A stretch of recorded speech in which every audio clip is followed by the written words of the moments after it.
वालेकुम सलाम। कैसे हो मोइजुद्दीन? खैरियत से? माजरत, आपको इंतजार करवाया जरा। दरअसल छुट्टी का दिन है तो थोड़ा लेट हो गया। आई होप कोई इशू नहीं। ज्यादा मुश्किल नहीं हुई होगी। नहीं नहीं। ठीक है, थैंक यू सो मच। अच्छा। आज हमने क्या करना है? Performance appraisal, right? Page 419। Yes.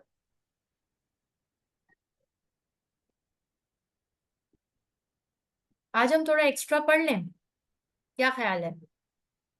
ये कोई चैप्टर इशू भी नहीं। करके थोड़ा सा एक आधा और चैप्टर देख लेंगे इंशाल्लाह। तो ठीक है,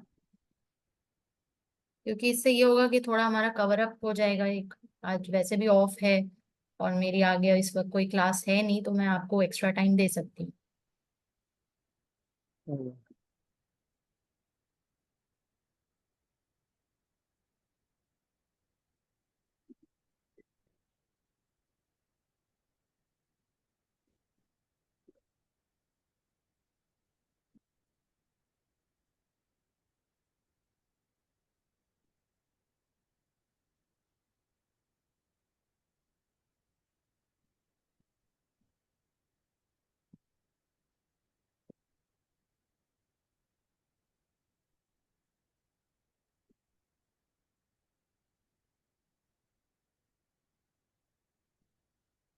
all right, let's begin.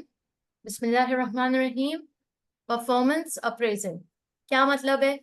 Word नाम से क्या लग रहा है, टॉपिक नेम से? परफॉर्मेंस देखना, ज्यादा करना परफॉर्मेंस का। परफॉर्मेंस कैसा को परफॉर्म। अप्रेज करना। ठीक है, परफॉर्मेंस को क्या करना? अप्रेज करना। अप्रेज का मतलब है कि अब देखो, तुमने जो है कुछ अरसा पहले डिसाइड किया कि मैं एसीसीए करना चाहता हूँ। जब डिसाइड किया था तो यकीनन कोई ना कोई जहन में प्लान बनाया होगा। यस और नो? यस। इस प्लान को आपने किसी गोल को सामने रखते हुए बनाया होगा। गोल था एसीसीए।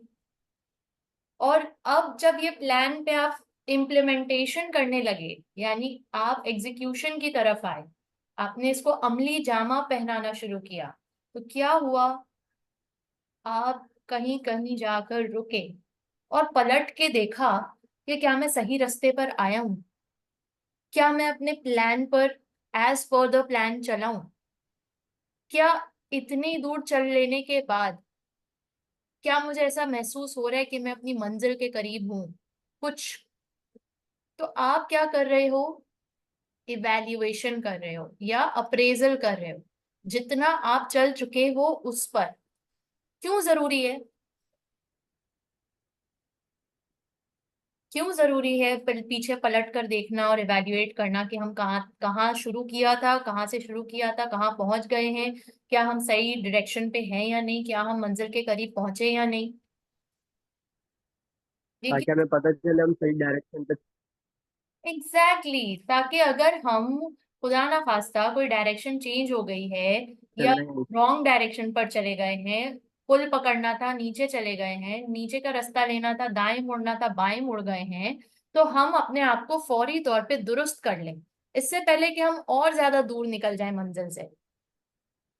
ठीक है, अगर हम वक्तन फवक्तन इसको एवेल्युएट नहीं करेंगे तो ऐसा मुमकिन है कि हम बहुत दूर कहीं निकल जाएं, और हमें जब बहुत देर बाद ये रियलाइजेशन हो कि यार मैं कहाँ से कहाँ निकल आया, ये तो मेरा बस स्टॉप ही नहीं था, ये तो मेरा स्टेशन ही नहीं था, बस तो मुझे आगे लेके चली गई और मैंने भी ध्यान नहीं दिया। तो अब क्या होगा? अब वक्त का जाया, पैसे भी दोबारा लगेंगे और आप मंजिल पर भी नहीं पहुंचे। तो ये तीनों ही मुश्किलात आपके साथ आ जाएंगी। तो अब हमें क्या करना है? इसी वजह से परफॉर्मेंस को या अपने किसी भी प्लान की तरफ जब आप राग़िब हो गए, आप उस पर इम्प्लीमेंटेशन कर रहे हैं, तो उसको अप्रेज करना और इवेल्युएट करना बेहद जरूरी है। बेहद। ठीक है, if you are not evaluating और appraising yourself, you might be walking in the wrong direction for no matter how long, and you won't be able to realize that you went away so far, far, far away from your goal, wasting your time, resources, money, energy, and all of these are limited in nature, right? Next. अब हम थोड़ा technical चीजों पे आएंगे कि एक इदारे में परफॉर्मेंस कैसे अप्रेज की जाती है। अब इदारे के कितने लेवल्स हैं मोइजुद्दीन, आपको याद है? How many levels are there, strategic, hierarchical levels? 3 levels है। बताएं। Strategic, very good. Strategic, operational. Tactical and operational. Excellent. तो ये तीनों लेवल्स पे अलग अलग स्टाफ है, अलग अलग एम्प्लॉयज हैं। स्ट्रेटेजिक लेवल पे मोस्ट प्रोबेबली डायरेक्टर्स हैं, बोर्ड ऑफ डायरेक्टर्स हैं। टैक्टिकल पे manager, supervisor, senior managers.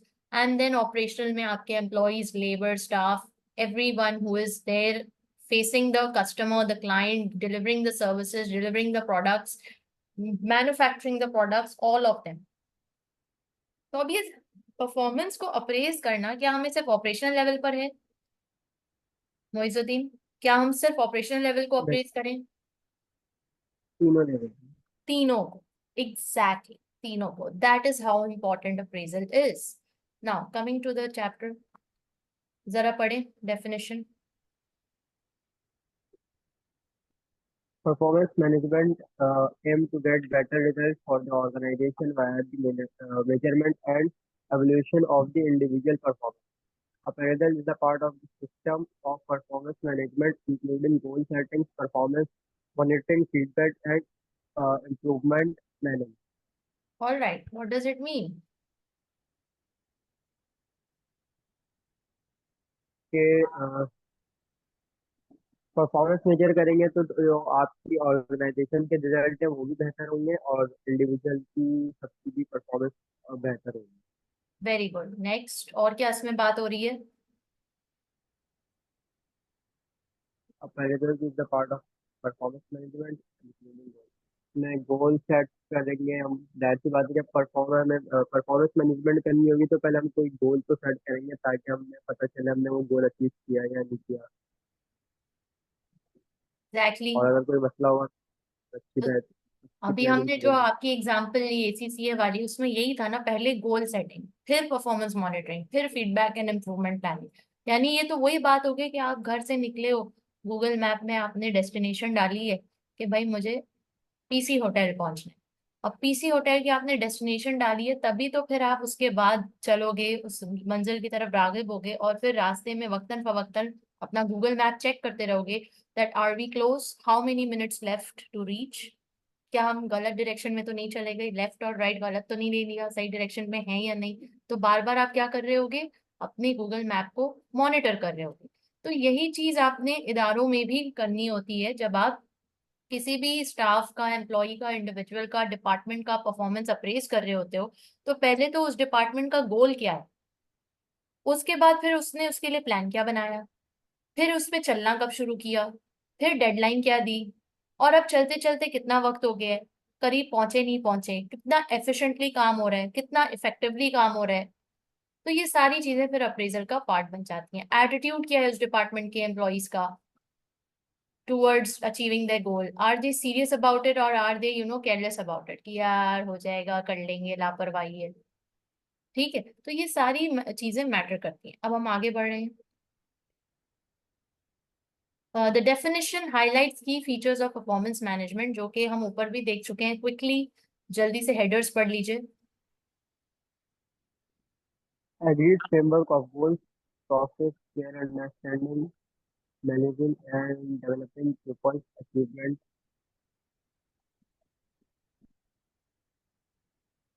Shared understanding. आगे आगे आगे। ये managing and हेडिंग्स पढ़ना। developing people's।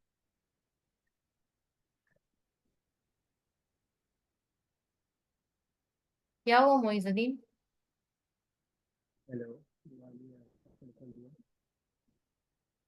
Approach and managing and developing people's achievements. Very good, ठीक है, आगे बढ़ें।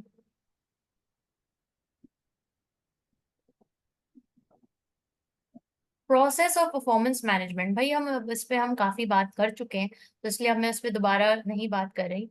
Business plan, draw performance agreement, performance and development plan, वही बातें हैं जो हम कर रहे हैं दोनों एग्जाम्पल्स के साथ। या तो आपने गूगल मैप पे अपनी कोई डेस्टिनेशन तय की है, या तो आपने अपना ACCA डिसाइड किया करना है, and then you are going to go through all of this process to measure your performance.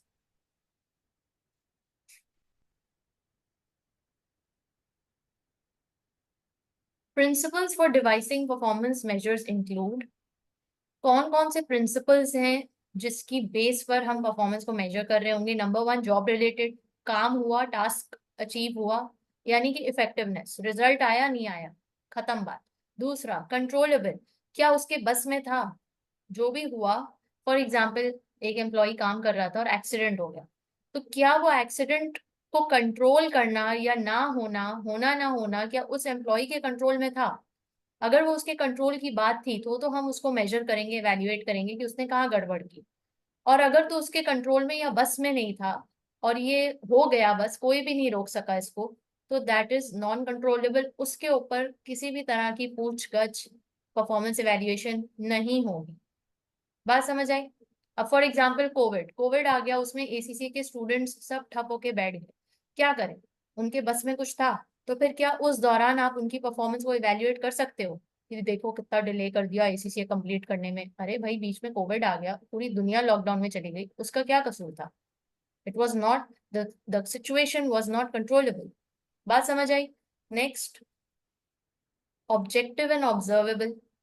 ऐसी चीज को आप मेजर कर सकते हो जिसका ऑब्जेक्टिव कोई हो, गोल हो, प्लस वो ऑब्जर्वेबल तो हो. मतलब आपको नजर तो आए कि हाँ भाई, इसकी परफॉर्मेंस ये हो रही है. अब आप, फॉर एग्जाम्पल अगर मैं बोलूं,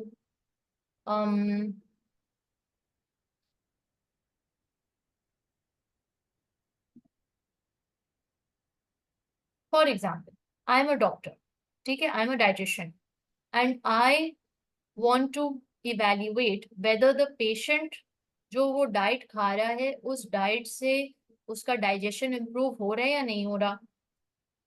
तो क्या ये ऑब्जर्वेबल है? बहुत मुश्किल से. ठीक है, बहुत मुश्किल से. वो डॉक्टर नहीं ऑब्जर्व कर सकता. हाँ, वो पेशेंट खुद अपनी बॉडी को ऑब्जर्व करके बता सकता है कि मैं ऐसा महसूस कर रहा हूँ कि मेरी डायरेक्शन बेहतर हो गई, या मैं ऐसा महसूस कर रहा हूँ कि कोई फर्क ही नहीं पड़ा, या मैं ऐसा महसूस कर रहा हूँ कि मेरी डाइजेशन और खराब हो गई है. तो ये ज्यादा अच्छा कौन बता सकता है? वो पेशेंट खुद, यानी सामने वाला नहीं बता सकता, चाहे वो डॉक्टर ही क्यों ना हो. तो सामने वाला फिर अगर जज करता फिरे, परफॉर्मेंस इवेल्युएट करता फिरे on such a matter which is not observable, which is not, within the parameters of measurement. हम कैसे मेजर करें कि आप कितने खुश हैं? मोइजुद्दीन, खुश हो? कितने खुश हो? क्या मैं मेजर कर सकती हूँ कितने खुश हो, आउट ऑफ 10?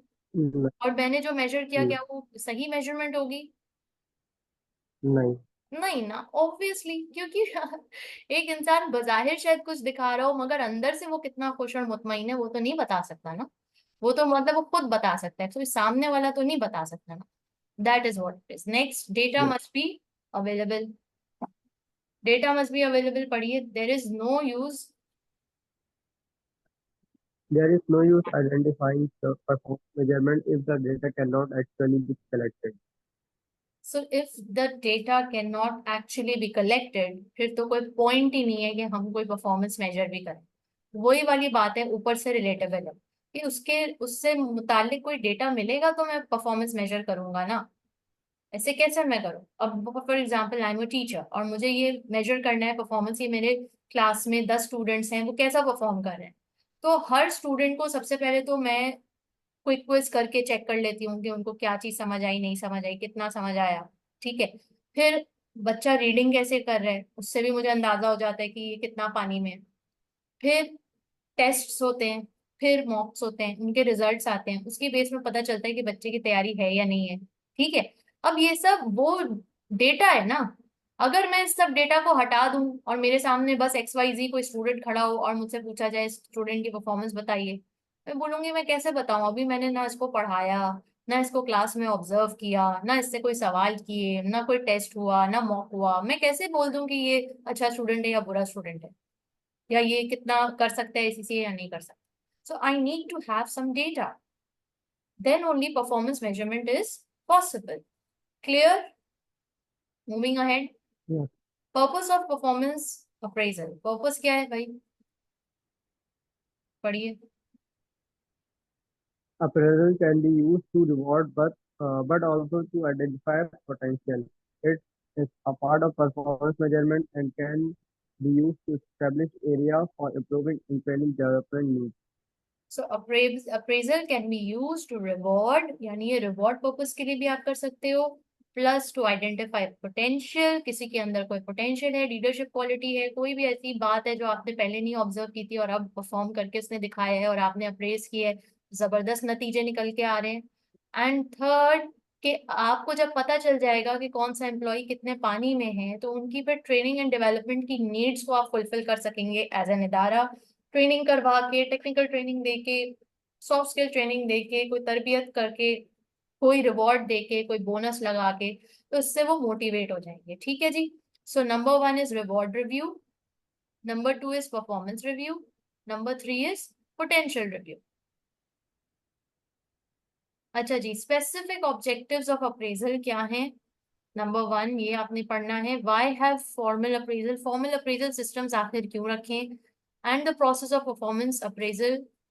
ये मुझे आप अभी appraisal techniques, self appraisal, appraisal interview, बस यहां तक ना आप मुझे जरा एक क्विक गो थ्रू रीडिंग करें, और मैं 10 मिनट्स बाद आपसे पूछूंगी चीजें, ठीक है? अप्रेजल इंटरव्यू तक पढ़ना है। आपके पास है ना पीडीएफ या टेक्स्ट बुक? जी जी बुक। क्योंकि मैं ऊपर नीचे नहीं कर रही होंगी ना, तो आपने खुद कर ली।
जी, हो गया। जी ma'am. All right. So specific objectives of appraisal, appraisal करने के क्या ऑब्जेक्टिव्स हैं, हमने ये बार बार हम कर रहे हैं, बार बार हमने इसको डिस्कस किया है, इसलिए मैं इसमें इस एरिया को डिस्कस नहीं कर रही, आगे बढ़ रही हूँ। हाँ, अगर कोई बुलेट यहाँ पे नहीं समझ आया है तो पूछ लीजिए, कोई बुलेट नहीं पॉइंट नहीं। नहीं समझ, सब आ गया समझ, वेरी गुड, अच्छा आगे बढ़ रहे हैं।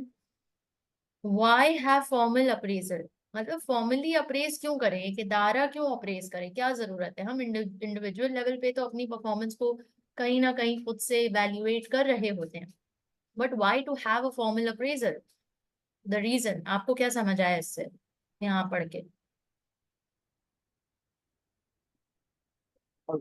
इसमें तो ये लिखा हुआ है कि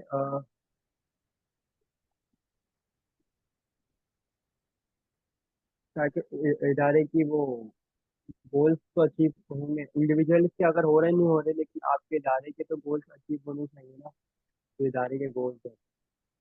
ठीक है, it will support objective, obviously जब आप परफॉर्मेंस मेजर करके फीडबैक दोगे एम्प्लॉयज को तो उनको पता चलेगा वो कहाँ गड़बड़ कर रहे हैं, फिर वो उसको दुरुस्त कर लेंगे, जब दुरुस्त कर लेंगे तो परफॉर्मेंस बेहतर हो जाएगी, परफॉर्मेंस बेहतर हो जाएगी, एक एम्प्लॉय की परफॉर्मेंस बेहतर होगी तो इदारे के ऑब्जेक्टिव पे इफेक्ट आएगा, तो इदारे की ओवरऑल परफॉर्मेंस बेहतर होगी, तो that means it supports objective. Next, next reason, it is positive, employees को फील होता है कि हाँ कोई है जो देख रहा है, कोई है जो मुझसे पूछेगा, जिसको मैं जवाब दूं, जो मुझसे पूछेगा अगर कुछ गड़बड़ होगी तो, जो मुझे गाइड करेगा अगर कुछ गड़बड़ हुई और जो मुझे पॉजिटिव फीडबैक देगा, इनकरेज करेगा अगर मैंने कुछ अच्छा काम किया तो it's positive. Relevant, it's relevant, obviously इदारे के लिए रेलेवेंट है, जरूरी है। कंसिस्टेंट, कंसिस्टेंट यानी मुस्तकिल, मतलब अगर आप एवरी 3 क्वार्टर्स पे फीडबैक दे रहे हैं एम्प्लॉयज को तो दैट इज अ कंसिस्टेंसी, लेकिन आपने एक साल फीडबैक दिया, अगले साल नहीं दिया, उसके अगले साल फिर दिया, मतलब दैट इज नॉट कंसिस्टेंट। तो कंसिस्टेंट फीडबैक बाय मैनेजर्स, ये सब बहुत जरूरी है एम्प्लॉयज की मोटिवेशन के लिए, इदारे के ऑब्जेक्टिव की अचीवमेंट के लिए, and so on and so fourth. Next, the process of performance appraisal, process क्या है इसमें, नम defining what is to be appraised, recording assessments, and getting the appraiser and appraisee together for feedback and planning. So number one, three basic requirements for a formal appraisal system, three basic requirements में सबसे पहली requirement क्या है, formulation of desired traits and standards, यानी कि benchmark तो set करें, पहुंचना कहाँ है, गोल तो बनाए, फिर ही तो आप उस बेस पर या उस बेंचमार्क के बेसिस पर आप मेजर कर सकते हैं, कंपेयर कर सकते हैं कि परफॉर्मेंस कैसी हुई। लाइक फॉर एग्जांपल, मैं अपने F2 के स्टूडेंट्स को कहती हूँ कि बीट माय स्कोर। मैंने जब F2 का पेपर दिया था, it was my first paper of ACCA and I scored 82%, तो बीट माय स्कोर। तो मैंने उनको एक बेंचमार्क देती हूँ कि 82 लेकर आओ, मुझे बीट करके दिखाओ, तो अब उनके दिमाग में आ जाता है हाँ 82 तो लाना ही लाना है, लाना ही लाना है, लाना ही लाना है, और फिर वो मेहनत कर रहे होते हैं उसके लिए। नाउ अब जब भी किसी का रिजल्ट आएगा, मैं क्या बोलूंगी, 82 आया नहीं आया, अगर उससे कम आया कितना कम आया, तो नाउ आई कैन मेजर। मगर जब तक मैं कोई बेंचमार्क सेट नहीं करूं, तब तक मैं कैसे मेजर करूं कि भाई अच्छी परफॉर्मेंस या बुरी परफॉर्मेंस। अब ACCA ने बेंचमार्क सेट किए 50%, 50% इज द पासिंग स्कोर, अगर आपका आ गया आप पास, अगर नहीं आया fail, unsuccessful attempt so called, ठीक है, फेल वो लोग कभी नहीं बोलते, लोग बोलते हैं अनसक्सेसफुल अटेम्प्ट। तो बेंचमार्क क्या है, 50%।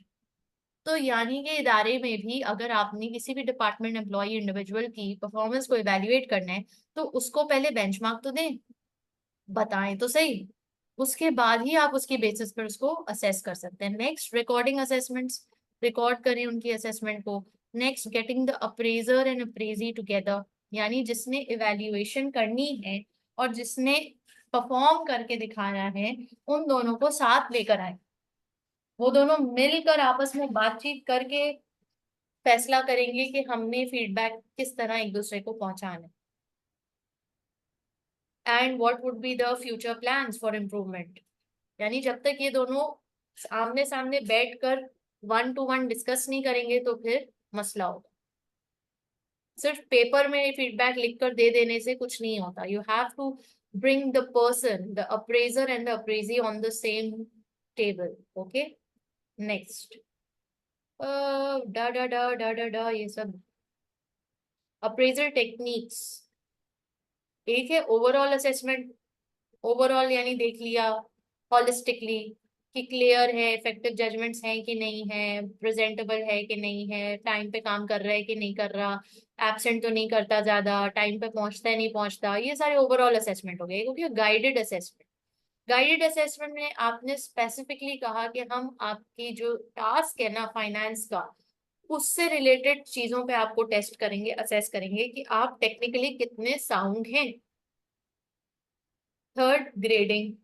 ग्रेडिंग में स्केल्स दे देते हैं, rating scales and so on and so fourth. ठीक है, एवरेज, लो, हाई, 1 to 10 तक। बिहेवियरल इंसिडेंट मेथड्स, यानी आप बिहेवियर इश्यूज, कहते हैं ना इमोशनल इंटेलिजेंस, उसके ऊपर शायद उनको असेस कर सकें, कर सकते हैं कि एंगर कितना आ जाता है, गुस्सा गुस्सा जल्दी कितना आ जाता है, गुस्से को मैनेज कर पाते हैं नहीं कर पाते, क्लाइंट के साथ उलझते हैं कि नहीं उलझते। तो ये बिहेवियरल इंसिडेंट है। Next, results oriented scheme. Result oriented scheme यानी कि आपको मैंने बोला 82 लेकर आओ, 82 ले आए तो रिजल्ट अचीव। इसी तरह किसी ऑर्गेनाइजेशन ने डिपार्टमेंट को बोला कि 1000 यूनिट्स बन जाने चाहिए, 1000 यूनिट्स बन गए, ऑब्जेक्टिव अचीव। तो रिजल्ट ओरिएंटेड।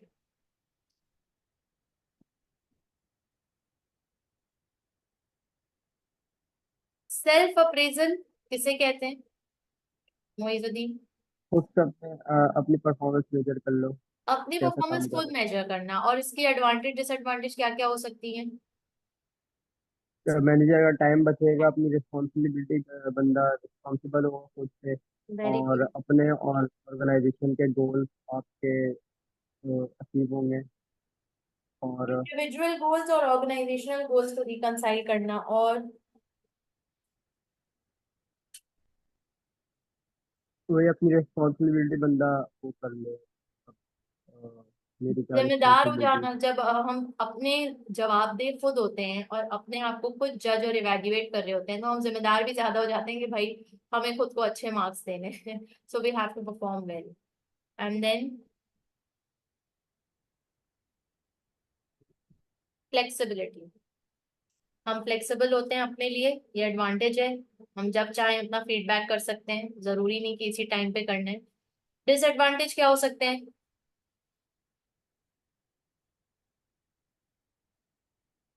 पहला है, डिसएडवांटेज ये अपनी बताएं। वो गलतियां भी छुपा सकता है चाहे तो।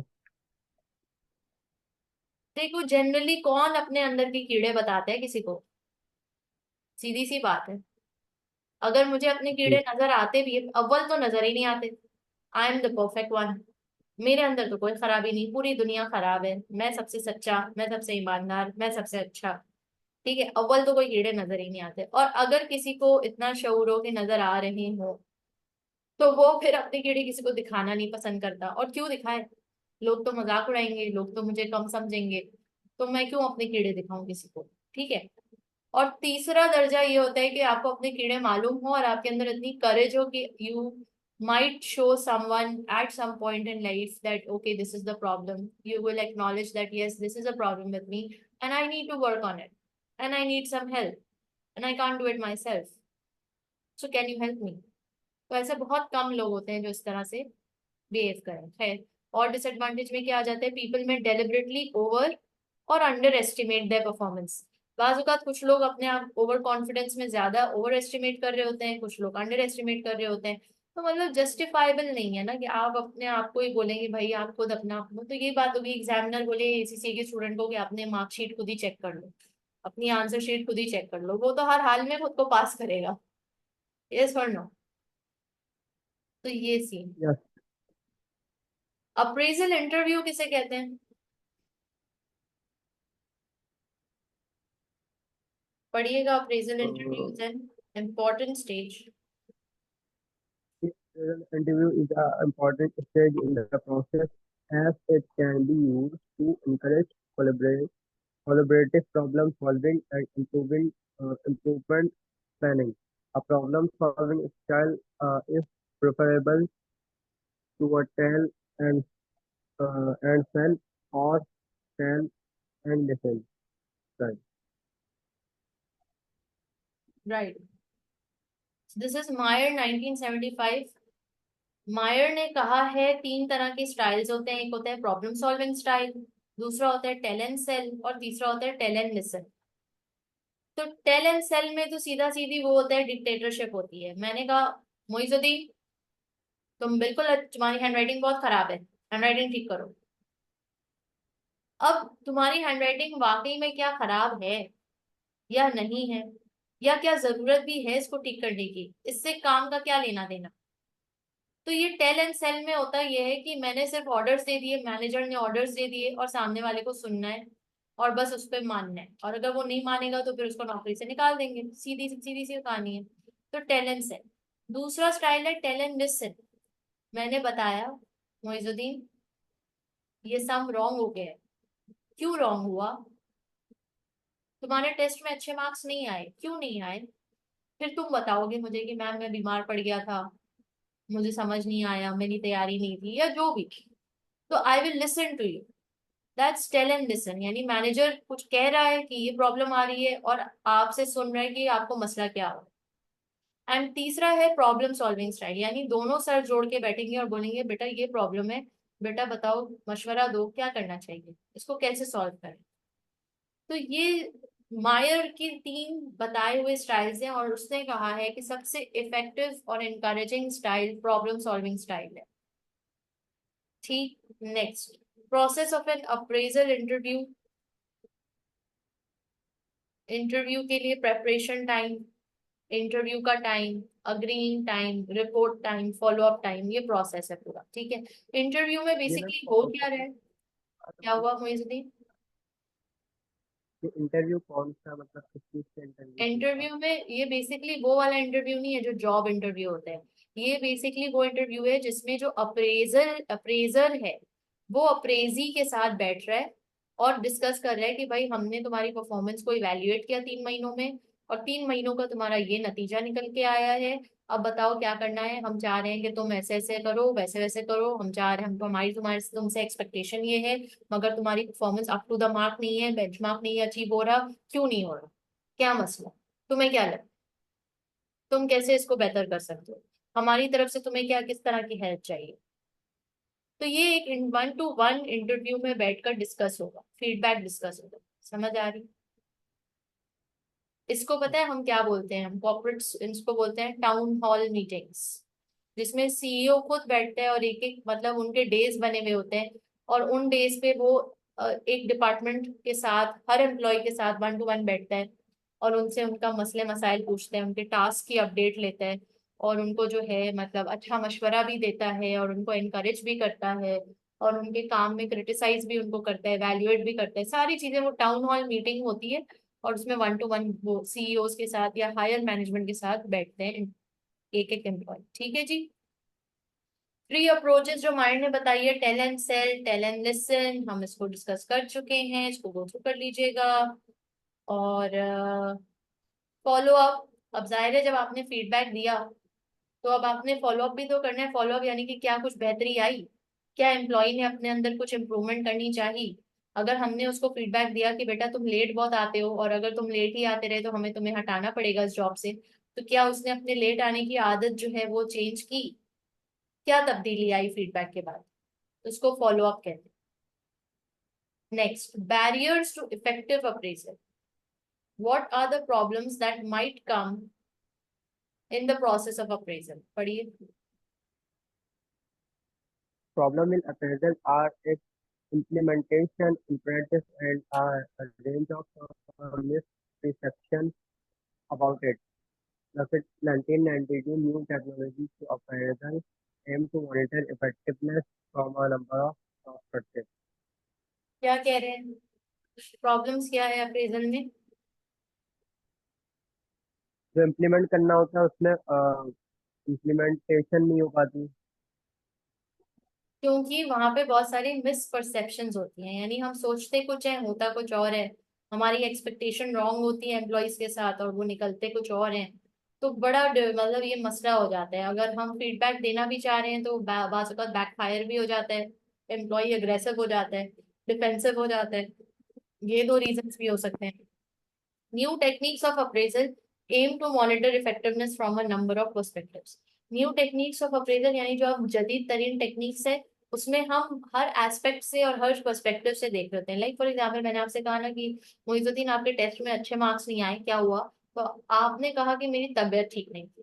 तो अब मुझे समझ आ गया कि अब मोइजुद्दीन की तबीयत सही नहीं थी, और जब तबीयत खराब में वो इतना अच्छा परफॉर्म कर रहे हैं, तो जब तबीयत ठीक हो जाएगी तो डेफिनेटली इससे और भी अच्छा परफॉर्म करेगा। लेकिन अगर मैं आपसे सुनूं ही नहीं और मैंने सिर्फ जजमेंट पास कर दी कि ओ मुइजुद्दीन के 52 आए, बेकार स्टूडेंट, नहीं कर पाया, फिर ये तो सही नहीं हुई ना बात, कि मैंने सिर्फ और सिर्फ स्कोर देखकर अनाउंस कर दिया या एक जजमेंट पास कर दी। हालांकि मुझे आपका पर्सपेक्टिव लेना चाहिए था, पूछना चाहिए था। हो सकता है आपकी मतलब घर में किसी फैमिली मेंबर की तबीयत खराब थी, आप उसकी देख रेख में आप पढ़ाई को टाइम ना दे सके हो, तो कुछ भी हो सकता है, बहुत सारे रीजंस है। तो यहाँ पे यही बोला जा रहा है कि जब भी आप किसी मेंबर की परफॉर्मेंस को अप्रेज करें, तो हर पर्सपेक्टिव से उसको देखें। वो जाहिर है वो एक इंसान है, उसकी एक सोशल लाइफ भी है, उसकी एक पर्सनल लाइफ भी है, उसकी खुद की सेहत कैसी है, ये सारी चीजें भी मैटर करती हैं। आप सिर्फ और सिर्फ बोलो कि भाई 10,000 यूनिट्स बनने चाहिए थे और नहीं बने, तो आपके लिए वो एम्प्लॉय नाकाबिले बर्दाश्त और नाकाबिले एहतराम हो जाए, ये कहाँ का उसूल है? ठीक है। Next, problems in practice, again इसकी वो आ रही है मिस। अप्रेजल एज कन्फ्रंटेशन, बाजू का जो मैनेजर्स होते हैं ना, जो सीनियर मैनेजर्स जिनको अप्रेज करना होता है, वो भी एक जाहिलाना अंदाज से अप्रेज कर रहे होते हैं, उनको आता ही नहीं कि अप्रेज कैसे करते हैं। तो जब वो अप्रेज कर रहे होते हैं, वो कन्फ्रंट कर रहे होते हैं, ऐसे क्यों कर रहे हो, ये क्यों किया, देर से क्यों आए, छुट्टी क्यों की। उनका लहजा, उनका टोन, उनका अंदाज ऐसा होता है कि सामने वाला डर जाए, तो भाई क्या हो गया, मैं कोई चोर हूँ क्या, इस तरह पुलिस की तरह आके खड़े हो गए हो मेरे सर पे डंडा लेके। ठीक है। तो ये अप्रेजल एज कॉन्फ्रंटेशन, ये एक मसला है। The feedback may be subjective, exaggerated. Feedback may be negatively delivered, may focus on negative aspects rather than looking forward to potential for improvement and development. Next, appraisal as judgment. Appraisal as judgment, judgment pass कर दी, jury ने judgement pass कर दी। Jury तो यही करता है ना, दोनों पार्टीज का केस सुनता है और जजमेंट पास कर देता है। तो एज अ जजमेंट में अप्रेजल जब की जाती है तो भी लोगों को अच्छा नहीं लगता, लगता है कि यार तुम बड़े आए जज, बड़ा आए तुम हो कौन मुझे जज करने वाले, मैं तुम्हें जज करूं, तुम कैसे मैनेजर हो, बेकार। नो, अप्रेजल एज चैट, बाजू का इतना कैजुअल हो जाता है और इतना ऑकवर्ड हो जाता है, यानी कि आपने 10 लोगों के सामने हंसी मजाक में उसको फीडबैक दे दिया, ऐसे थोड़ी होता है। और फीडबैक भी कोई नेगेटिव, पॉजिटिव फीडबैक तो चलो वेलकम होगा, मगर जो नेगेटिव फीडबैक दिया वो, तो अप्रेजल एज अ चैट उसकी भी कोई अहमियत नहीं रहती। जब आप फ्रेंडली चैट करते हो तो भी वो एज अ फ्रेंड लेके, हो सकता है वो शख्स उसको इग्नोर कर दे, तो बोले अरे ऐसे ही बोल रहा था। Then appraisal as bureaucracy, bureaucracy यानी कि जो आपके अल्लाह भला करे so called authoritative government authoritative person होते हैं ना, उनको ब्यूरोक्रेसी बोलते हैं। वो कैसे होते हैं? FBI वाले, मतलब डर होता है, उनकी दहशत होती है। तो ये मैनेजर्स भी जब एज अ ब्यूरोक्रेसी की तरह अप्रेज करते हैं तो बड़ी दहशत होती है। ठीक है ना।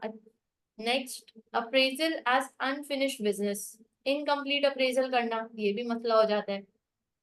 अप्रेजल एज एनुअल इवेंट, साल में सिर्फ एक दफा करना, ये भी इशू है, क्योंकि जाहिर है एक एम्प्लॉई पूरे साल में 12 महीने होते हैं, और 12 महीनों का फीडबैक तुम किसी एक दिन साल के एंड में कैसे दे सकते हो?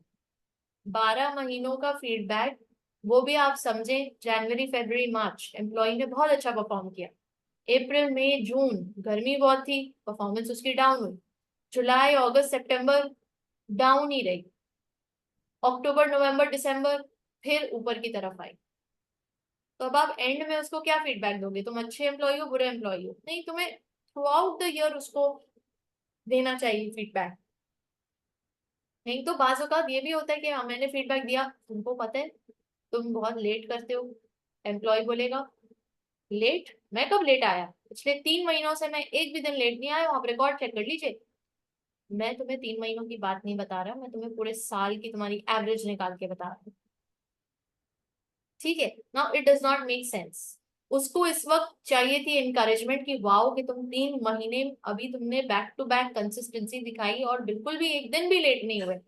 उसको इनकरेजमेंट की जरूरत थी, आपने उसको दोबारा जनवरी के महीने पे ले गए जहाँ पे वो रोज तकरीबन लेट आ रहा था और वहां जाके उसको लिथाड़ दिया। तो उसकी मोटिवेशन कहाँ जाएगी? और फिर तुमको क्या लगता है वो तो यही बोलेगा, जब लेट आता था तब भी मसला, अब लेट नहीं आ रहा तब भी मसला, तो मैं लेट ही आऊंगा। फिर मसला क्या? फिर मैं अपनी मर्जी करूंगा। अप्रिसिएशन तो मिली नहीं। 3 महीने में टाइम पे आया, इतनी क्वारी की, इतना वक्त पे उठा, डिसिप्लिन किया, खुद को अलार्म लगाया, पता नहीं क्या कुछ किया, कोई फायदा नहीं। इससे अच्छा मैं अपने हिसाब से ही आऊंगा। ये लोग कभी खुश नहीं हो सकते।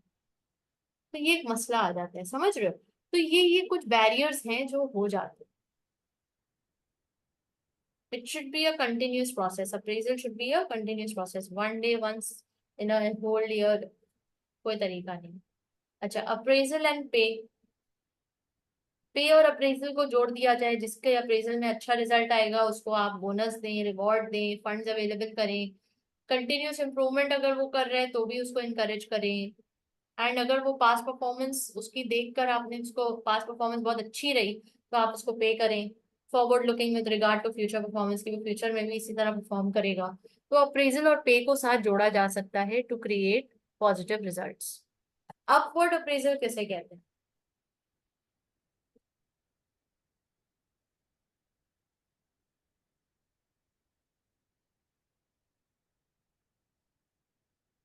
मोइजुद्दीन पढ़िए। New techniques of appraisal aim to monitor to appraise effectiveness from a number of perspectives. These techniques include upward, customer, and visibility feedback.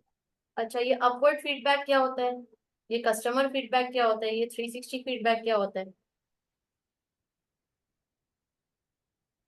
Customer feedback customer से आप पूछ लें कि उसने आपके साथ कैसे डीलिंग करी है, कैसे बातचीत करी, किस तरह से आपको इंटरटेन किया।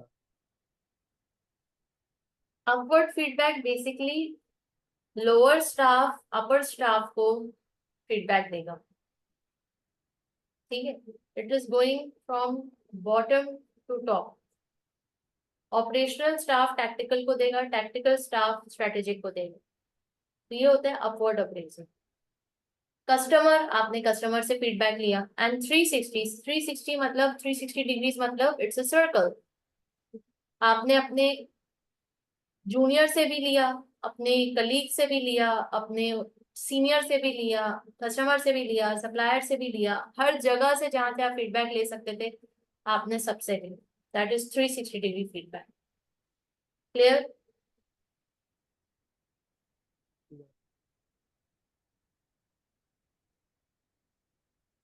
ठीक है, यहाँ पे हमारा चैप्टर कंप्लीट है। जरा क्विक क्विज कीजिए जल्दी से।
जल्दी बताइए मोइजुद्दीन, पहला सवाल का जवाब।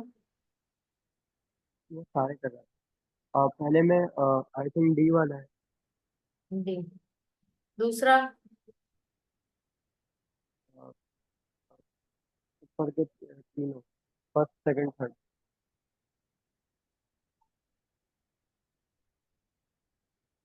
नेक्स्ट? नेक्स्ट डी है।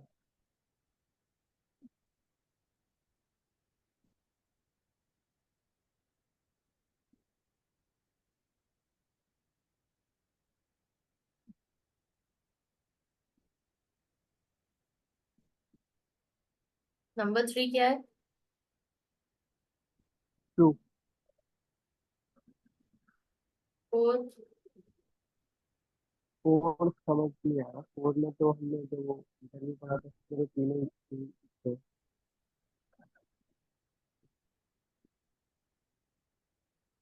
4 का क्या है? फोर मैम क्वेश्चन समझ नहीं आ रहा। माशाल्लाह, क्वेश्चन है क्या जो समझ नहीं आ रहा? According to Maier, which style of appraisal interview is usually preferred by the appraisee? यानी एम्प्लॉयज को कौन सा वाला मेथड ज्यादा अच्छा लगेगा? Simple. Tell and sell, tell and listen, या प्रॉब्लम सॉल्विंग। हमने तीनों तो अभी डिस्कस किए। टेल एंड सेल में इंस्ट्रक्शंस दी जाती हैं, इंस्ट्रक्शन की तरह बोला जाता है, ए ये काम सही नहीं कर रहे हो, ठीक करो, बस। टेल एंड लिसन में सामने वाले की सुनी जाती है, ए तुम्हारा रिजल्ट अच्छा नहीं आया, क्यों नहीं आया, कोई मसला था क्या, अच्छा बीमार पड़ गए थे, वो। Tell and listen. तीसरा है प्रॉब्लम सॉल्विंग। देखो मसला ये है कि हमने इस साल का अपना टारगेट अचीव नहीं किया, और हमें अचीव करना था 1000 यूनिट्स बनाने थे, और हमने सिर्फ 900 यूनिट्स बनाए। तो ये 100 यूनिट जो नहीं हम बना सके, इसको हम कैसे कवर अप कर सकते हैं? क्या इसका हल हो सकता है? Three over three. Next. Three upper. When a subordinate rates their manager's leadership skills, this is an example of. D अपर।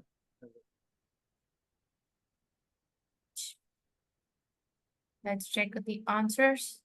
पहले का है डी, दूसरे का है 1 2 3। ऐसा ही है, करेक्ट है। तीसरे का है true, very good.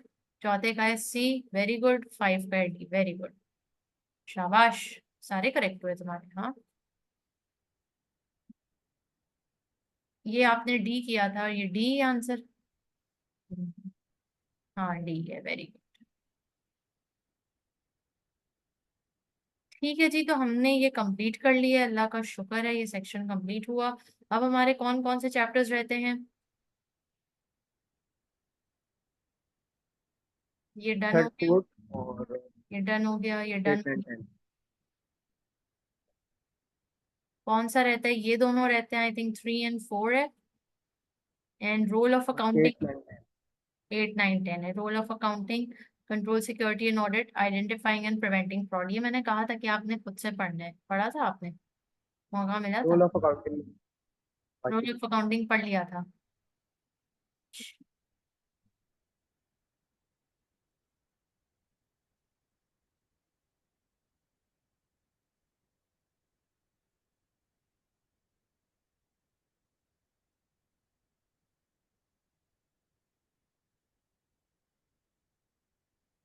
So role of accounting, purpose of accounting information. Accounting किसे कहते हैं Moizuddin? What is accounting? Record करना, किसी भी चीज को एनालाइज करना और ट्रांजैक्शन वगैरह को रिकॉर्ड। जब भी अकाउंटिंग का वर्ड आएगा, आपके जहन में दो वर्ड्स आने चाहिए, which are recording. Recording and valuation. ठीक है, recording and valuation. Recording and valuation में रिकॉर्डिंग का मतलब क्या है? रिकॉर्डिंग का मतलब है, recording will ask you question, will give you the answer of the questions. और वो कौन से क्वेश्चंस होंगे? What to record, where to record, when to record, which side to record, whether to record और not, how to record. ये तमाम questions recording के under आपको दिए जाएंगे, सवालात के जवाब। वेराज वैल्यूएशन में सिर्फ एक ही सवाल का जवाब मिलता है, eight which amount shall be record, किस अमाउंट पर रिकॉर्ड करें, दैट्स ऑल। बात समझ आ रही है? तो हम ये रिकॉर्डिंग और वैल्यूएशन या फिर अकाउंटिंग हम किसकी कर रहे होते हैं?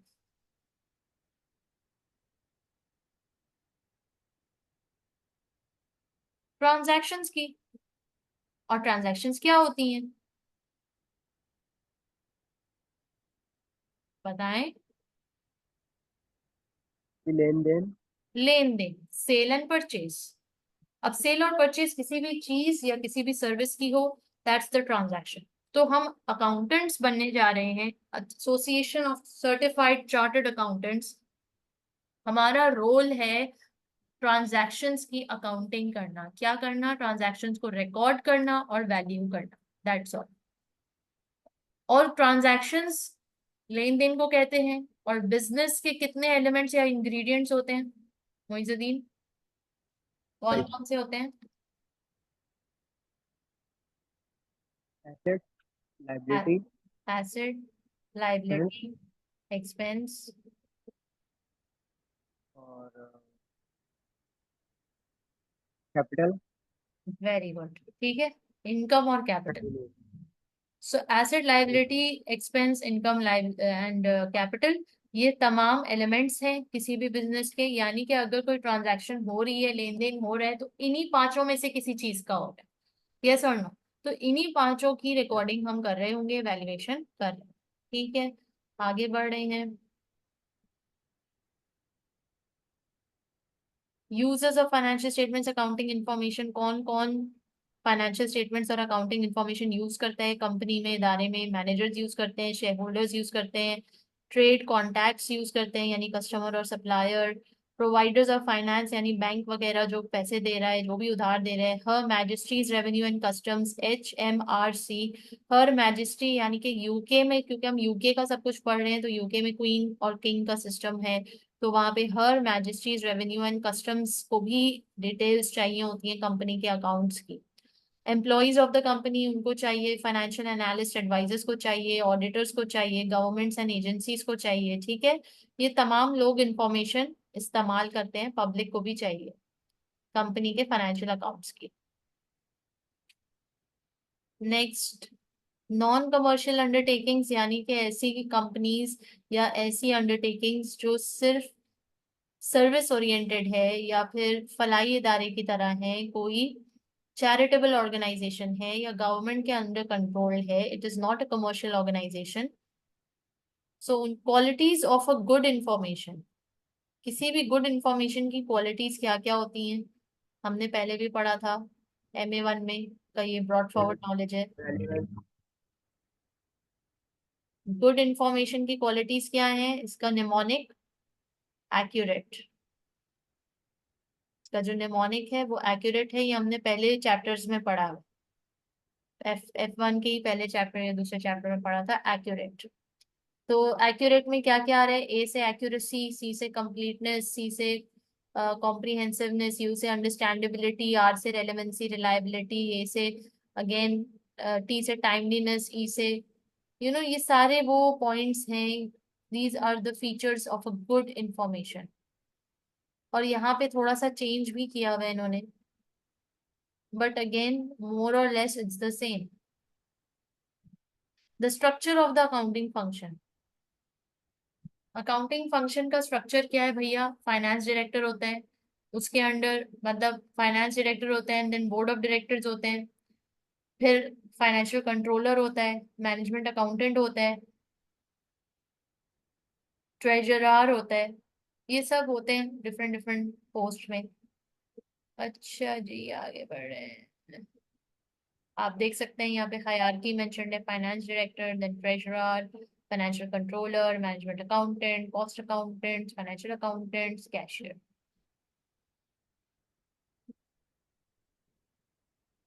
Nature, principles and scope of accounting. भाई फाइनेंशियल अकाउंटिंग और मैनेजमेंट अकाउंटिंग में क्या फर्क है बाबू? ये पता है, पूरा MA1 FA1 का ब्रॉड फॉरवर्ड नॉलेज है, जो कि मैं उम्मीद करती हूँ कि आपको ये पता होगा, क्योंकि आप F2 और F3 पढ़ चुके हैं, है ना? या इन दोनों में क्या फर्क है? फाइनेंशियल अकाउंटिंग में जो हमने सारे एलिमेंट्स पढ़े हैं, इनकी जो लेन देन है, ये सारे जो है मामला ट्रांसफर होती है, सब समझ आते हैं। मैनेजमेंट में ये जो एम्प्लॉयज वगैरह को मैनेज करना और इन्वेंट्री वगैरह को मैनेज करना, ये सब मैनेजमेंट अकाउंटिंग में जाता है। Very good. Management accounting basically इदारे के इंटरनल रूटीन मैटर्स को डील करता है। Internal routine matters of the organization. यहाँ पर जितनी भी ट्रांजैक्शंस हो रही होती हैं रूटीन मैटर्स में, इंटरनल, वो मैनेजमेंट अकाउंटिंग के जुमरे में फॉल करती है। फाइनेंशियल अकाउंटिंग वो मैटर्स हैं जिसमें सबसे अहम तरीन मैटर है कि कंपनी के लिए सोर्स ऑफ फाइनेंस कहाँ से लाया जाए। क्या कंपनी ने बैंक से लोन लेना है या शेयर्स मार्केट में इशू करके फंड्स रेज करने हैं। फाइनेंशियल अकाउंटिंग में टैक्सेस वगैरह क्या देने हैं, इंटरनेशनल ट्रेडिंग करनी है नहीं करनी है, ये सब जो बड़े लेवल के मामला है ना, कोई बड़ी प्रॉपर्टी लेनी है नहीं लेनी है, जमीन खरीदनी है नहीं खरीदनी, ब्रांच कोई नई खोलनी है नहीं खोलनी, ये सब फाइनेंशियल अकाउंटिंग के जुमरे में आएगा। अब आप अगर इन दोनों को याद रखना चाहें या डिफरेंशिएट करना चाहें तो इसकी मिसाल आप अपने घर से लें। आपके घर में सरबराह कौन है? किसी के भी घर में यूजुअली एक सरबराह होता है जिसको हम क्या कहते हैं? फादर। ठीक है। और घर को मैनेज करने की के लिए कौन होता है? मदर। तो फादर का क्या क्या रोल होता है भाई घर में? पैसे कमा के लाना, जो पैसे कमा बाहर के के लाना, मामला हैं वो सोर्स देख। Of finance, exactly. तो समझ लो जो फादर के जितने भी रोल्स हैं ना, वो सब कौन कर रहे हैं? फाइनेंशियल अकाउंटिंग कर रहे हैं। और मदर के जितने भी रोल्स हैं ना, जो वो डे टू डे, मतलब जो फादर बजट ला के दे रहे हैं, वो पूरा महीना चलाना, उसको घर में मैनेज करना, वेस्टेज से रोकना, कॉस्ट इफेक्टिव चलना, कोई मतलब प्रायोरिटी सेट करना कि कौन से मेंबर को किस वक्त किस चीज की जरूरत है। किसी का यूनिवर्सिटी का एडमिशन है, तो किसी की तबीयत खराब है, तो किसी की शादी शुदी है। तो वो सब उस हिसाब से मैनेज करना, बजट को लेकर चलना, घर को मेंटेन करना, ग्रोसरी आइटम्स, तो ये day to day internal matters, ये कौन देख रहा है? Management accounting. बात समझ आई यहाँ तक? इदारे में भी ऐसा ही हो रहा है, डे टू डे जो रेगुलर मैटर्स हैं जिसमें एम्प्लॉयज आ रहे हैं, काम कर रहे हैं, टाइम पे आ रहे हैं नहीं आ रहे, सैलरी दे रहे हैं नहीं दे रहे हैं, बोनस देना है, फलाना करना है, अच्छा चाय आनी है, अच्छा कस्टमर आ रहा है, अच्छा कोई मीटिंग होनी है, अच्छा भाई ये रॉ मटेरियल खत्म हो गया, सप्लायर से मंगवा दो, अच्छा फलाना करो। तो ये सब रोजमर्रा के डेली इंटरनल मैटर्स हैं। और उसके तहत जितनी भी ट्रांजेक्शन होगी वो मैनेजमेंट अकाउंटिंग के जुमरे में आएगी, रिकॉर्ड होगी। और फाइनेंशियल अकाउंटिंग में जो भी बड़े मामलात हैं, बाहर के मामलात हैं, लीगल मामलात हैं, वो सब फाइनेंशियल अकाउंटिंग डील कर रही है। ठीक है जी। ऑडिटिंग किसे कहते हैं?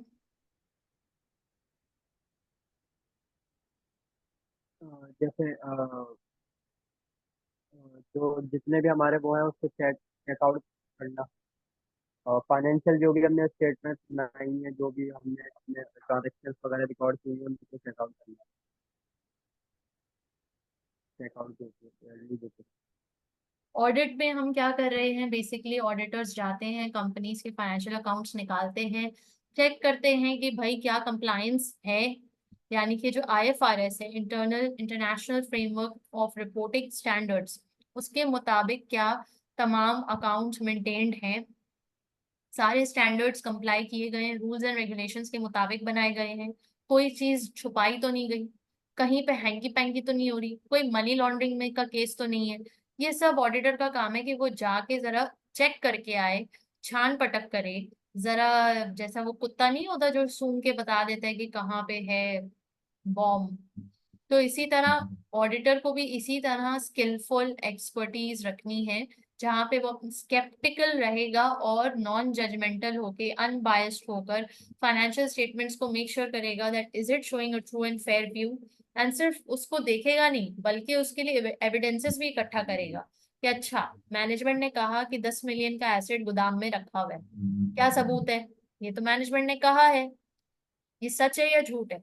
ऑडिटर जाके इसके लिए एविडेंसेस इकट्ठा करेगा, वो जाएगा पहले खुद फिजिकली ऑब्जर्व करेगा कि क्या वाकई में इतना सारा एसेट वेयरहाउस में रखा है, फिर उसके एसेट रजिस्टर निकाल के चेक करेगा क्या ये वाकई में ये 10 मिलियन के एसेट है।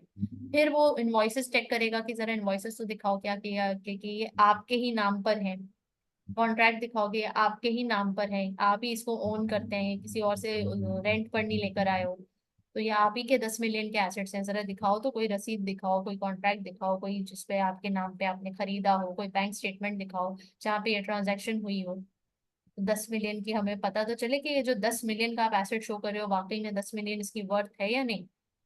हम किसी इंडिपेंडेंट वैल्यूअर को बुला लेंगे जो वैल्यूएट करके बताएगा कि एसेट का वाकई में क्या इतनी मालियत है इस वक्त 10 मिलियन की, जो फाइनेंशियल स्टेटमेंट्स में इन्होंने शो की हुई है। तो ये काम है ऑडिटर का, to make sure that the financial statements are showing a true and fair view, finding the evidences. ठीक है। Done done done done. फिर वो एक रिपोर्ट इशू करेगा जिसमें दो तरह की रिपोर्ट्स होती हैं, एक अनक्वालिफाइड होती है, एक क्वालिफाइड होती है।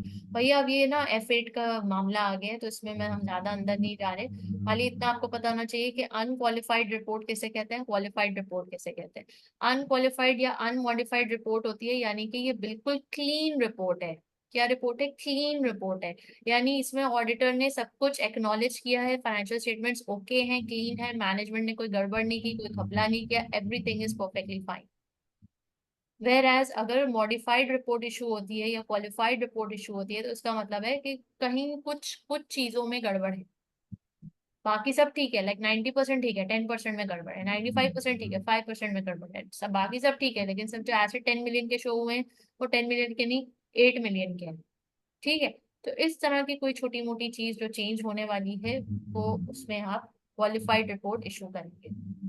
फिर एक और रिपोर्ट होती है डिस्क्लेमर, जिसमें ऑडिटर को कोई एविडेंस ही नहीं मिला होता, क्योंकि मैनेजमेंट उनको काम ही नहीं करने दे रही होती, कोई सबूत ही नहीं दे रही होती, इनवॉइसेस नहीं दे रही होती, नॉन करंट एसेट रजिस्टर नहीं दिखा रही होती, बैंक स्टेटमेंट नहीं दिखा रही होती। तो इस सूरत हाल में ऑडिटर क्या करेगा? आपको वो भेज देगा, डिस्क्लेमर रिपोर्ट इशू करने। ठीक है। अच्छा, आगे बढ़े हैं।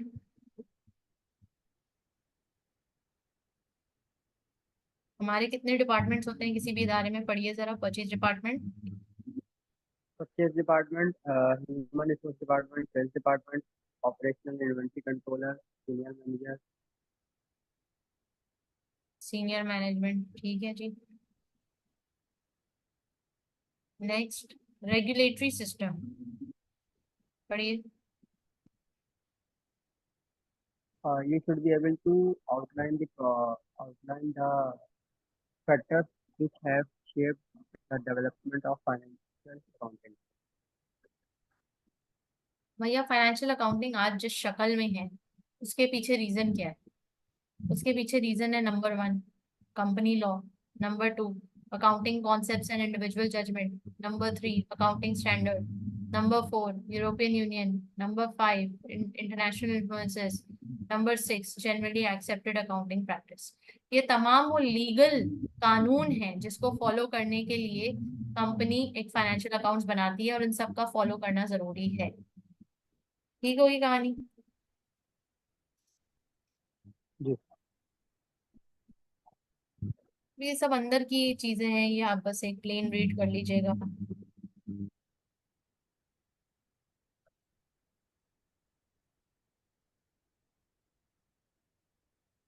Internal and external financial information. Internal information आपको इदारे के अंदर से मिलेगी, एक्सटर्नल इंफॉर्मेशन आपको इदारे से के बाहर से मिलेगी, जहाँ पे market, government, external stakeholders, banks, यहाँ से मिलेगी। ठीक है जी। तो ये दो तरह की इंफॉर्मेशन होती है, हमें ये बात मालूम हो चुकी है। स्टेटमेंट ऑफ कैश फ्लोज होते हैं।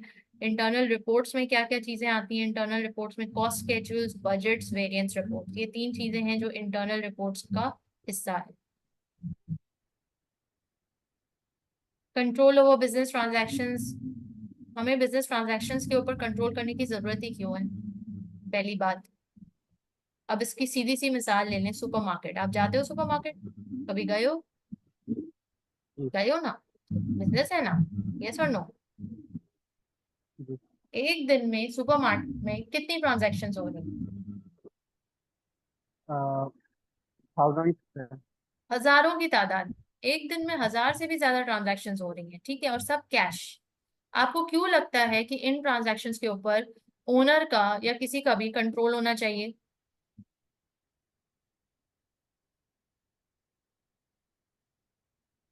Control means check and balance तो होना चाहिए। एग्जैक्टली कं- exactly, कंट्रोल का मतलब ही वही है, चेक एंड बैलेंस। और ये चेक एंड बैलेंस क्यों होना चाहिए? क्योंकि जाहिर सी बात है, जब थाउजेंड्स में आपके ट्रांजेक्शन हो रही है, तो एम्प्लॉयज भी बहुत सारे होंगे, उनमें अच्छे भी होंगे, बुरे भी होंगे, जो पैसे छुपा ले, चोरी कर ले। तो अगर चेक एंड बैलेंस नहीं होगा तो फिर वो तो लॉस एग्जैक्टली होगा। एग्जैक्टली आप जब सुपरमार्केट गए, तो वहां पे आपने कुछ सामान खरीदा, ट्रॉली में रखा, और फिर आप कैश काउंटर पे गए। वहां पर एक बंदा खड़ा होता है जिसको कैशियर कहते हैं, यस और नो? जी। वो आपसे कैश रिसीव कर रहा है, और बार कोड स्कैन करके बिल कर रहा है आपकी चीजों को। अब वो ये शख्स अगर एक 500 का नोट अपनी जेब में डाल ले, तो सारे दिन में हजारों की ट्रांजैक्शन हो रही है, कौन देख रहा है क्या जा रहा है? 500 ही तो है, 10 रुपए ही तो है, डाल लिया अपनी जेब में खामोशी से। क्या कोई उखाड़ लेगा? क्या ये चीज पकड़ी जा सकती है? क्या इसको कंट्रोल किया जा सकता है?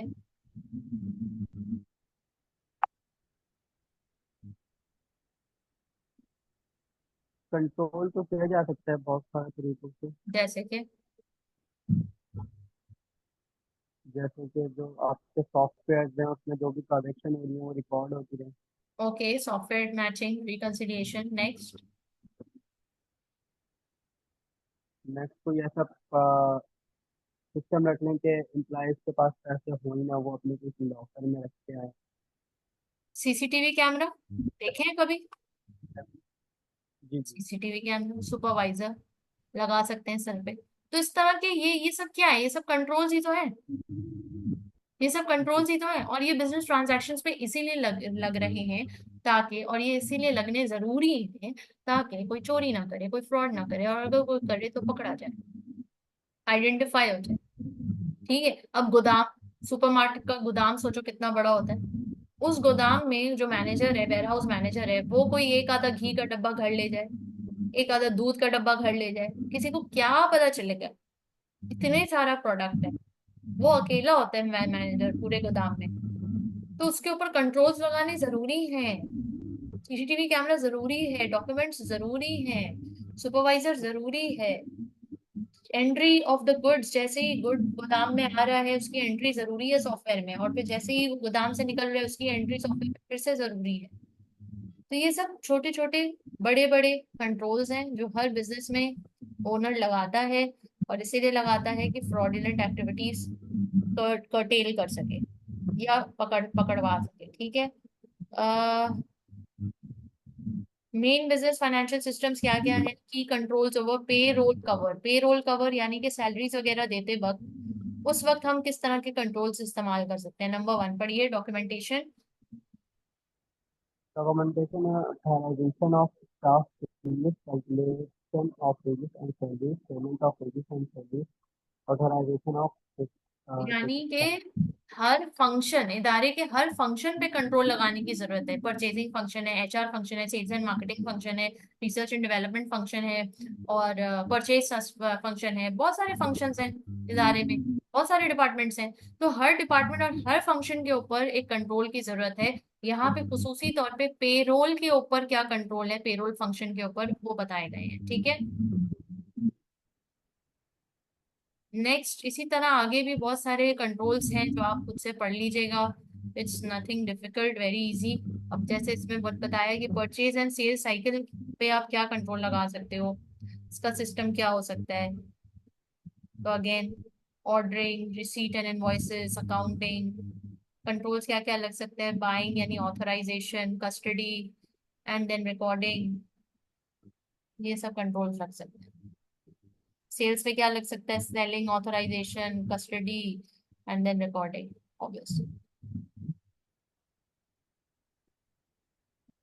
कंट्रोलिंग कैश, कैश को कंट्रोल करने के लिए सिर्फ एक ही तरीका है, रिकंसाइल करें बैंक स्टेटमेंट को अपने पेटी कैश बुक से।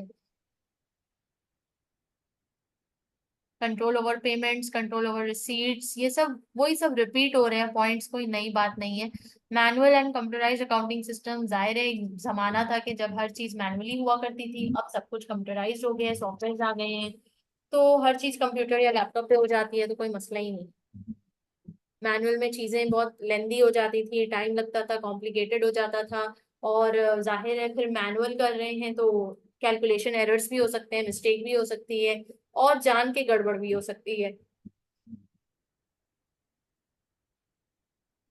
ठीक है जी, यहाँ पे हमारा ये चैप्टर भी कंप्लीट है, कोई ऐसे और बात नहीं है। डेटाबेसेस, स्प्रेडशीट्स हमें पता है, एक्सेल किस तरह यूज करते हैं, दैट्स ऑल। ड ड ड ड ड खत्म। क्विक क्विज कीजिए,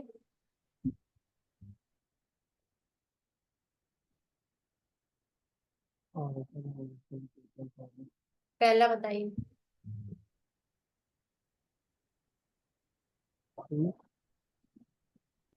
B books of ledger entry. Initially सबसे पहले कहाँ रिकॉर्ड होती है? Books of prime entry. ये बिल्कुल बेसिक है Moizuddin. Transactions are initially recorded in the books of prime entry. Prime entry में कौन कौन सी बुक्स आ जाती हैं बताइए?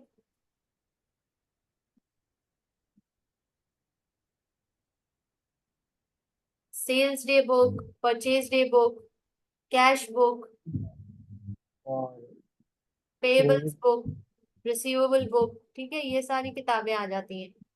Then the person responsible for cost accounting is most likely to be the company treasurer. Is this true or false? False.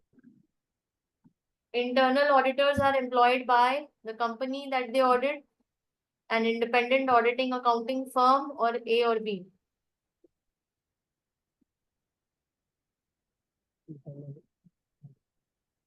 क्या कह रहे हैं? A, very good. Which of the following factors have not influenced financial accounting? इनमें से कौन सी चीज financial accounting को influence नहीं करती?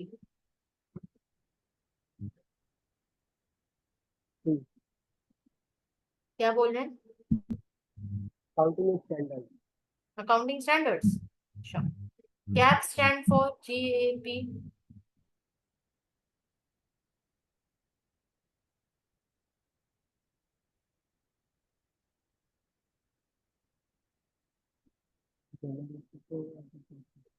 बताएं, आवाज नहीं आ रही। डी।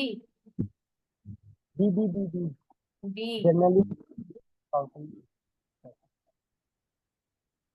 अच्छा,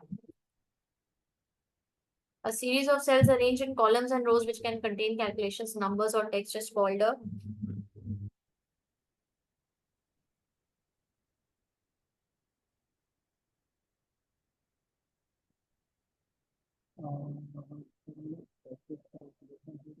बी स्प्रेडशीट। स्प्रेडशीट। ठीक हो गया।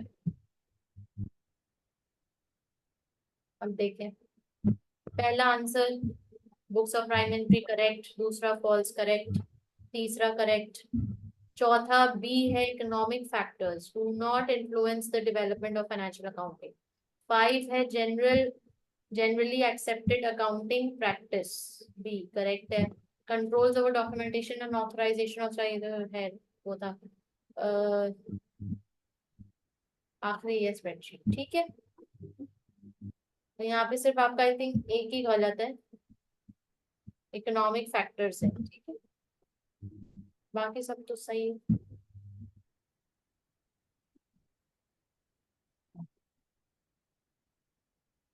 अच्छा, अब ये जो अगला चैप्टर है ना, ये मैं नहीं कराऊंगी, ये आपने खुद से पढ़ के आना है। इसमें क्या है, इंटरनल कंट्रोल सिस्टम्स हैं, जो अभी अभी हमने ऊपर सारा डिस्कस किया कि कंट्रोल्स क्या क्या है। CCTV कैमरा हो गया, डॉक्यूमेंट्स हो गए, आपके सुपरवाइजर हो गया, कोई सॉफ्टवेयर सिस्टम हो गया, कोई भी चीज जिससे आपको पता चल जाए, एविडेंस मिल जाए कि काम हुआ कि नहीं हुआ, कैसे हुआ। ठीक है, तो ये इंटरनल कंट्रोल सिस्टम है। इंटरनल ऑडिट हर कंपनी जो है, देखो ऑडिट दो तरह के होते हैं, एक होता है एक्सटर्नल, एक होता है इंटरनल। जो एक्सटर्नल ऑडिट होता है वो बाहर से ऑडिटर्स आते हैं और आपकी कंपनी के फाइनेंशियल स्टेटमेंट्स की छान पटक करते हैं। और जो इंटरनल ऑडिटर्स होते हैं वो आप ही के इदारे के एम्प्लॉयज होते हैं, और आपने उसके ऑडिट टीम बनाई होती है, इंटरनल ऑडिट टीम। क्योंकि होता ये है कि जो बड़ी बड़ी कंपनीज होती हैं, तो उनका एक नाम होता है, ब्रांड होता है, गुडविल होती है, और बाहर से कोई शख्स आके आपके कीड़े गिनवाए तो कैसा लगेगा? अब आप एक घर में रहते हो, बाहर से कोई शख्स को बुलवा के वो आपके घर में आके कीड़े बताए कि भाई तुम्हारे घर में ये कीड़ा, तुम्हारे घर की मेंटेनेंस ये, तुम्हारे घर की ये नल खराब, फलाना दीवार से पेंट उखड़ा हुआ, कैसा फील होगा? बुरा लगेगा ना, अच्छा तो नहीं लगेगा ना कि बाहर वाला आके हमें क्यों बता रहे। होता कौन है वो बताने वाला? तो इसलिए आप क्या करते हो, आप पहले से ही अपने इदारे में ऐसे बंदों को हायर करते हो जिनकी ऑडिट में एक्सपर्टीज होती है, और वो इंटरनल ऑडिटर्स होते हैं। और वो बाहर वालों के आने से पहले पहले आपको पहले से ही आपकी गलतियां बता देते हैं, ताकि आप पहले से ठीक कर लो, ताकि जब बाहर वाले ऑडिटर्स आए ना तो उनके सामने बेइज्जती ना हो, उनके सामने कम से कम गलतियां निकलें। तो दैट इज इंटरनल ऑडिट। ठीक है, internal audit, internal control, external audit, IT system security safety. IT system obviously हर जगह अब लगा हुआ है, आप कहीं भी आप इमेजिन ही नहीं कर सकते कि आईटी के बगैर कुछ चल रहा है। वाईफाई है, सिस्टम्स हैं, नेटवर्क्स हैं, डिवाइसेस हैं। आप देख लो बैंकिंग सिस्टम पूरा का पूरा आईटी पे चल रहा है। आजकल हर कुछ ट्रांजैक्शंस जो है ऑनलाइन हो जाती हैं, बैंक जाने की जरूरत नहीं पड़ती। तो ये सारे मामलात हैं जो आईटी पे अब हम बहुत ज्यादा डिपेंडेंट होते जा रहे हैं और हो चुके हैं। और आईटी के बगैर अब चलना, एक कदम भी बढ़ना, यानी एक दिन मेरा फोन बंद हो जाता है या वाईफाई नहीं होता तो कैसे दिन गुजरते हैं, काम ही नहीं कर पाते कोई। Building controls into an information system and cyber security, impact of financial technology, fintech. ये सारे आपने खुद से गो थ्रू कर लेने हैं। कोई पॉइंट आपको जो ना समझ आए आप मुझसे पूछ लीजिएगा। ये सब हम कहीं ना कहीं थ्रू आउट F1 हम डिस्कस कर चुके हैं। तो ऐसा नहीं है कि ये चीजें डिस्कस नहीं हुई भी और आपके लिए बिल्कुल न्यू है, ऐसा कुछ भी नहीं। ठीक है, बात समझ आ रही है मोइजुद्दीन? अच्छा, तीसरे चैप्टर की तरफ बढ़ते हैं। ये थोड़ा सा लेंदी है, आप इसको तसल्ली से पढ़ के अगर कोई चीजें नहीं समझ आ रही होंगी उसको हाईलाइट कर लीजिएगा, मैं समझा दूंगी। ठीक है। अच्छा, इसमें काफी सारी टर्मिनोलॉजीज हैं जो कि इसके कॉन्सेप्ट बिल्कुल वही सारी बात है, मगर जस्ट इट्स अ टर्मिनोलॉजी। अब जैसे मैं आपको बताऊं कुछ, जैसे कि ये एक निमोनिक है, SPAM SOAP, can be use to remember the main types of control. ठीक है, फिर यहाँ पे है प्रिवेंट, डिटेक्ट, करेक्ट। कंट्रोल्स क्यों होते हैं? प्रिवेंट करने के लिए। क्या प्रिवेंट करने के लिए? चोरी चकारी। डिटेक्ट करने के लिए अगर कोई हो जाती है तो किसने की। एंड करेक्ट करने के लिए कि जाहिर है कि अब अगर कुछ गड़बड़ हो गई है तो उसको ठीक भी तो करना है। तो कंट्रोल्स का मकसद ये है। फिर कुछ कंट्रोल्स होते हैं डिस्क्रिशनरी एंड नॉन डिस्क्रिशनरी।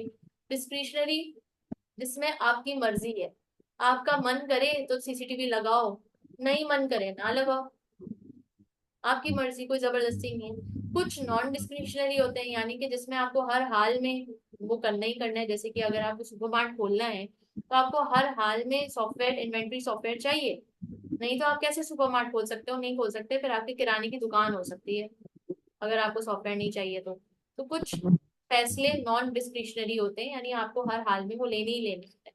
फिर कुछ कंट्रोल्स जो है वो वॉलेंट्री हैं, आप लगाओ नहीं लगाओ मर्जी है। कुछ मैंडेटेड है गवर्नमेंट की तरफ से कि आपको लगाने ही लगाने हैं। जैसे कि अगर बैंक है तो बैंक में सीसीटीवी का होना मस्ट है, बैंक में आईटी सिस्टम का होना मस्ट है, बैंक में पासवर्ड्स लगे हुए होना मस्ट है, बैंक में ऑथोराइज्ड पर्सन का होना मस्ट है।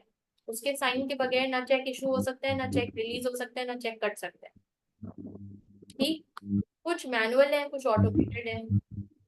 कुछ कंट्रोल्स मैनुअल है, यानी सुपरवाइजर लगा दिया, ऑथराइजेशन सिग्नेचर्स के बगैर ये काम नहीं होगा। ऑटोमेटेड कुछ काम जो है ऑटोमेटेड मशीन पे लगा दिया, यानी अटेंडेंस जो है वो एक मशीन लगा दी कि जिसमें आपने अपना कार्ड स्वाइप किया, आपकी अटेंडेंस आ गई, या आपने अपना बायोमेट्रिक लगाया, फिंगरप्रिंट्स लगाई, आपकी अटेंडेंस रिकॉर्ड हो गई, टाइम रिकॉर्ड हो गया।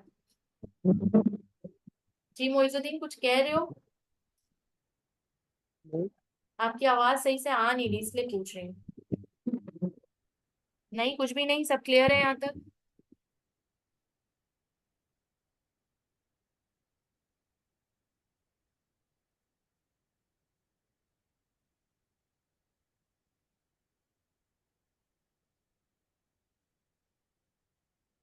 ऑडिट ट्रेल किसे कहते हैं?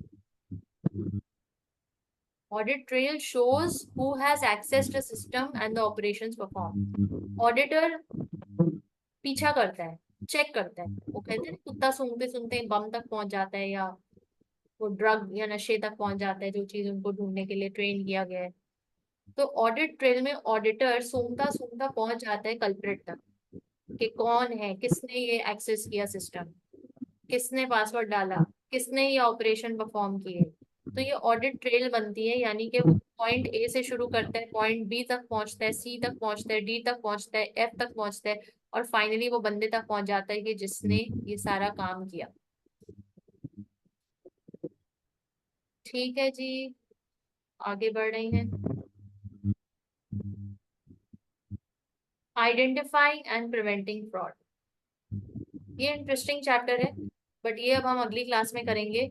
और तब तक आपने ये वाला चैप्टर पढ़ के आना। ठीक है मोइजुद्दीन, आप कुछ सवाल पढ़िए। यहाँ तक? कंट्रोल, सिक्योरिटी एंड ऑडिट पढ़ के आना है।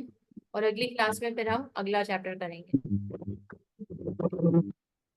आपकी आवाज मैम सच आज में तो नहीं पढ़ सकता क्योंकि क्या? जो आप चैप्टर पढ़ने का बोल रही हैं आज तो मैं नहीं पढ़ पाऊंगा क्योंकि कल कल हमारी नेक्स्ट क्लास है। मजलिस है? मैं छुट्टी वाले दिन पढ़ूंगा। हाँ ठीक है, मजलिस नहीं है आप छुट्टी वाले दिन वाले पढ़ दिन लेना, पढ़ूंगा। छुट्टी वाले दिन पढ़ लेना क्या। ठीक है, छुट्टी वाले दिन पढ़ लेना। अगली क्लास में हम अगला चैप्टर करेंगे। हमारी मोस्ट प्रोबेबली 3 क्लासेस रह गई हैं। मैक्रो माइक्रो करेंगे और वो वाला चैप्टर करेंगे कल, फ्रॉड वाला। ठीक है, ओके। चलो अपना ख्याल रखें। अल्लाह हाफिज।